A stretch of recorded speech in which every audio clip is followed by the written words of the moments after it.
ازيكم عاملين ايه؟ النهارده فيديو يعني يعتبر كده كوفي توك، هنرغي مع بعض شويتين تلاتة في موضوع مهم جدا. في سؤال جالي بتقولي انا مش عارفه اهتم بنفسي رغم ان انا مهتمه جدا ببيتي واولادي، وكمان عندي كل الحاجه اللي ممكن اهتم بنفسي بيها. تقصد انها عندها كل الكريمات والمنتجات والمرطبات، وده اللي هي قالته فعلا بالحرف. بس اقول لكم تحضروا الكوفي بتاعكم، وانا الكوفي بتاعي لسه بصراحه ما اتحضرش، فانتوا حضروه يلا اقعدوا قدام الفيديو كملوا معايا. طبعا الموضوع ده موضوع يعني ممكن يعدي علينا كلنا، وممكن احنا يحصل لنا كلنا الحته دي ان احنا نشتري كل حاجه احنا محتاجينها وكل حاجه احنا عاوزينها، ولكن ما نلاقيش الوقت اللي احنا نعمله لنفسنا. انا اتكلمت معاكم قبل كده عن ان انت ممكن تعملي الحاجات دي قبل النوم وتحطيها كده في زي بوك صغير كده، او مثلا شنطه صغيره بتاعت ميك اب تحطي فيها كل الحاجات دي على شكل مصغرات، حاجات بسيطه، كريمات ايد، كريمات بشره، كريمات شعر، معطر فم، حاجات زي كده. وبجد يا جماعه الموضوع ده انا لما عملته بنفسي فرق معايا جدا، بقيت مهتمه بنفسي اكتر، بقيت بستخدم الحاجه اكتر، وبقيت يعني حاسه ان انا تمام، وحاسه ان انا فعلا مش مقصره في حق نفسي. انا عايزه اقولك على حاجه، انك لما تقصري في حق نفسك ده هيأثر جدا على اولادك لما يشوفوكي دايما مش مهتميه بنفسك، ودايما مش مهتميه ان انتي تكوني مثلا حلوه زيهم. يقولك مثلا يعني ممكن بنتك مثلا تيجي تقولك كلمه غريبه قوي، ممكن تقولك ماما هو انت ليه ما بتسرحيش شعرك، يعني ماما انت ليه ما بتجيش تسرحي شعرك، او ماما انت ليه ما بتسرحيش شعرك. انت عارفه ان الكلمه دي بجد قاتله، يعني يا خبر ابيض، يعني انت مستنيه ايه لما بنتك تقولك كده؟ او ماما ليه مثلا انت بشرتك خشنه كده مش مترطبه.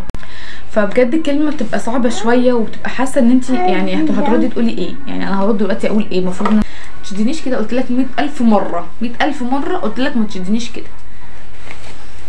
خلاص عجبكم؟ انتوا عجبكم المنظر ده؟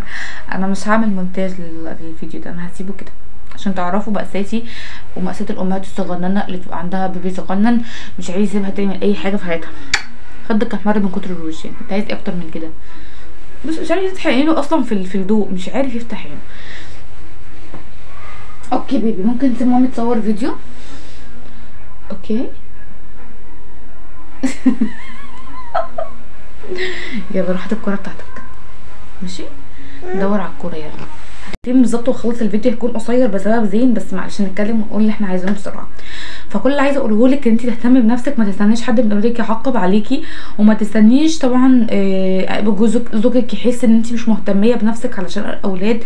اوعي تحسسيه الاحساس ده، لانه صعب جدا، وهيحس ان انت ما بتعمليش حاجه غير عشان الاولاد فقط، وكأنه هو ملوش لازم تعملي له مثلا حاجه او كده، لا. فانت ممكن تبداي مع نفسك خطوه بخطوه، تبداي تحطي لنفسك روتين شاور كل اسبوع، كام مره في الاسبوع في الصيف وكم مره في الاسبوع في الشتاء. اعملي لنفسك حمام مغربي في البيت باقل امكانياته، طبعا عملت الفيديو ده قبل كده كتير. اعملي لنفسك روتين سكين كير مسائي وصباحي، وهتكلم عن المسائي والصباحي في الفتره الجايه، فتابعوا الفيديو ان شاء الله. تابعوا القناه، اقصد هينزل فيديوهات كتير حلوه. تابعي قنوات كده، يعني ماميز بتحب تهتم بنفسها وتقعد قدام المرايه وهي شكلها حلو. حاولي ان انت تاخدي منهم الحاجات الحلوه، تستقطبي الحاجات الحلوه وتسيبي الحاجات الوحشه.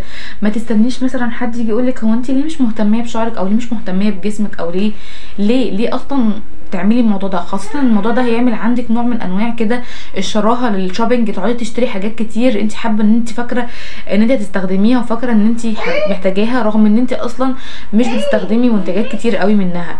فحاولي ان انت تعملي كده يعني فرز لكل حاجه موجوده عندك على التسريحه، عشان تقدري تستخدميها صح. ولو انت فعلا في حاجات انت محتاجاها تبداي تشتريها، وتعمليها طبعا ميزانيه معينه. بس كده، يا رب يكون الفيديو عجبكم، تكونوا استفدتوا منه. حاجه بسيطه وكوفي توك، يعني ما شفتش اسرع كوفي توك اكتر من كده، فاعتبروه يعني سريع جدا وفيديو سريع، بس عشان ما بعدش عنكم اكتر من كده في القناه. وان شاء الله استنوا فيديوز تانية جايه كتير. بحبكم جدا جدا، باي باي.